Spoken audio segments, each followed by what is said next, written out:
যখন ডাইরেক্ট কোরআন শোনো বা কোরআনই কথা শোনো, পরিপূর্ণ মনোযোগ দিয়ে শোনো। আদেশটা কিন্তু আল্লাহর। মাথায় রাখতে হবে আদেশটা কে দিল। ব্যক্তিত্বের উপরে তার আদেশের গুরুত্ব হয়। বিদায় আল্লাহর জাত কত বড়, তার আদেশটাও কত বড়, এটা মাথায় রাখতে হবে, তাইলে মনোযোগ দেওয়া যাবে।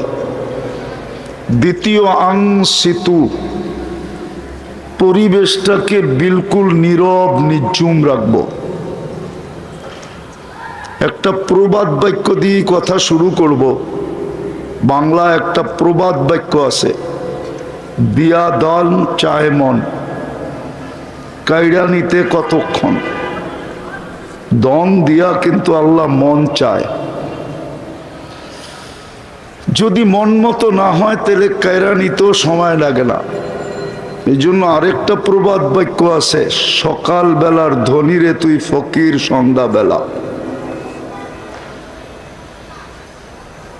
আল্লাহ কিন্তু আমাদের মাথায় একটা মুকুট পড়ায়া আমাদেরকে কিছু ধন দিছেন।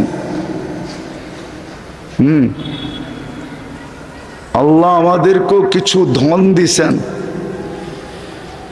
যেটা দিয়ে আমাদের শ্রেষ্ঠত্ব টিকা থাকবে। আমাদের প্রত্যেকের মাথায় কিন্তু একটা মুকুট আছে।